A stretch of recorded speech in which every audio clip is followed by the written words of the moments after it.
and welcome to CNBC TV 18 and Lufthansa's All for This One Moment. I'm Shireen Bhan.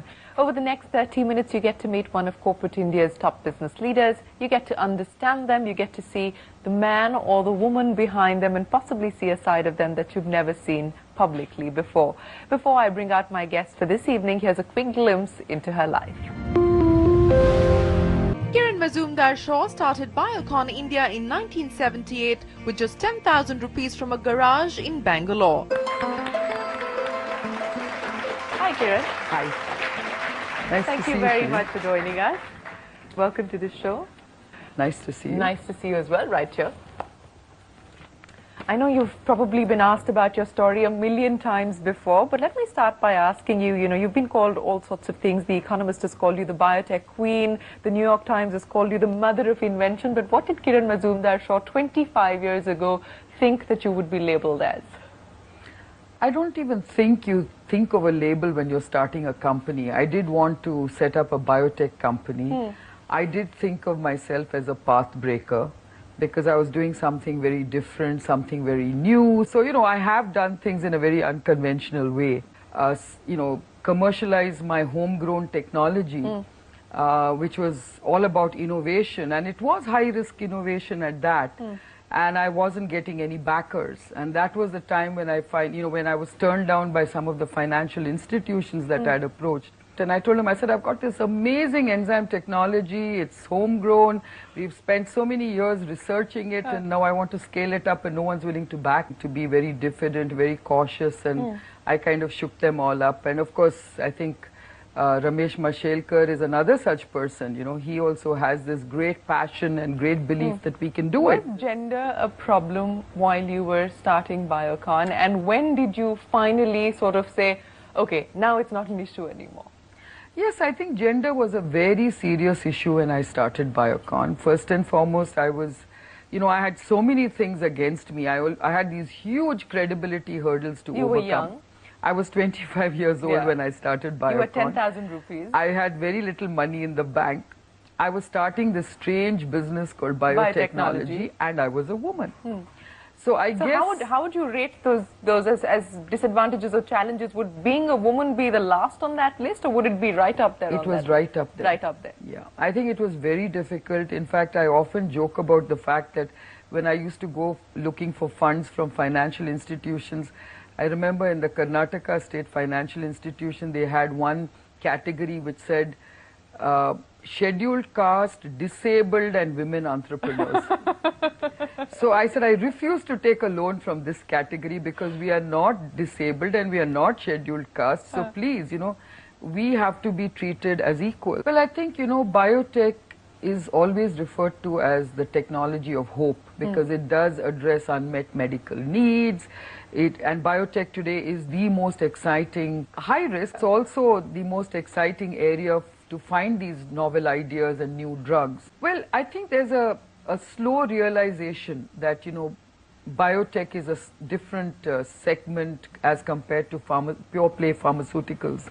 And that for some reason, biotech drugs are very different. I think as far as the layperson is concerned, that's what they understand. Not through my life, but I think up to a point, I didn't think that big. But the moment, I think it was when we made that transition from enzymes to biopharmaceuticals, that was the inflection point. The reason I got into biopharmaceuticals was because I felt that I couldn't think big with enzymes. Yes, I think, it's the going public is a very different phase of my whole business history. When you're trying to kind of convince people that there is a huge upside, but there's a gestation period to that upside. And when you're operating in a market where everybody has very short gestation timelines, it's very difficult to convince the market that you're on the right track. So I have never been affected by what the market perceives my business to be.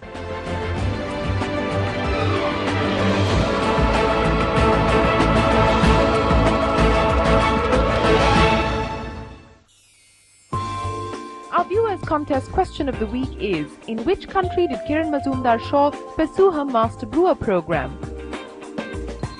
Ireland, Germany or Australia?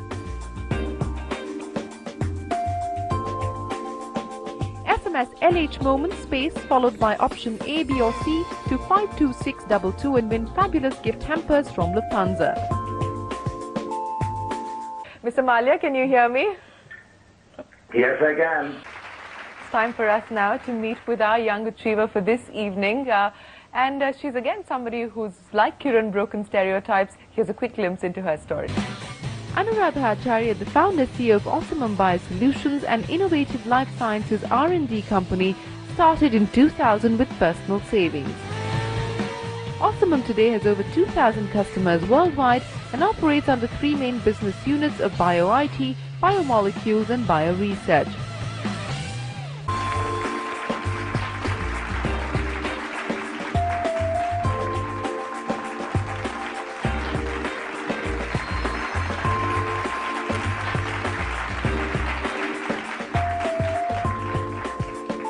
Given the current global scenario, how do you think we can create a perfect ecosystem for our own pharma biotech innovation, and also how do we project ourselves to be the preferred partners or the preferred companies to be able to work with the other bigger pharmas? I think we have a very, very strong value proposition for big pharma globally.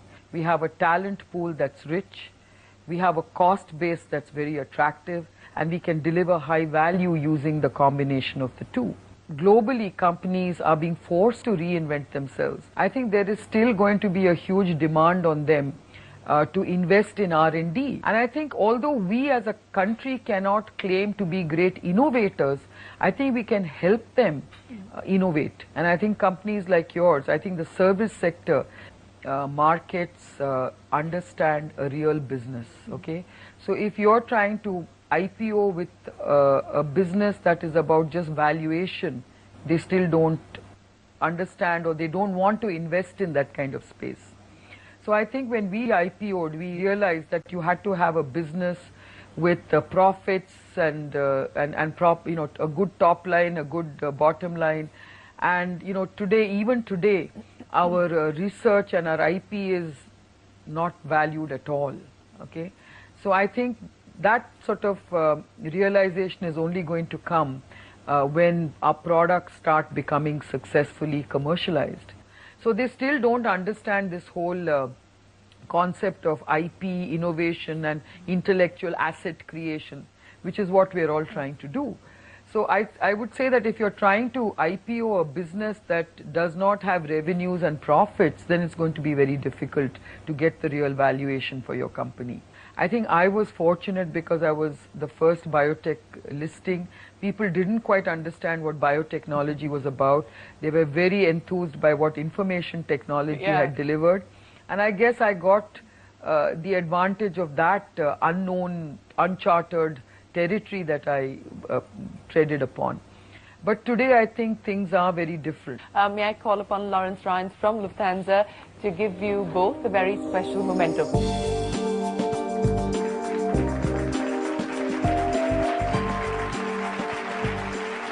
Ms. Prasinda Shah, on behalf of Lufthansa, we'd like to say it's been an honor having you participate in the show today. We hope that you've enjoyed this one moment. As a small token of our appreciation, we're happy to present you with a model of the Airbus A380, which has been christened in your name. Oh, wow. And again, thank you very much for your Thank you participation. very much, and I hope to fly it one day. Yes, we're happy to welcome you on board. Thank you. Likewise, Mr. Chaya, we wish you much success. We at Lufthansa in your future endeavors.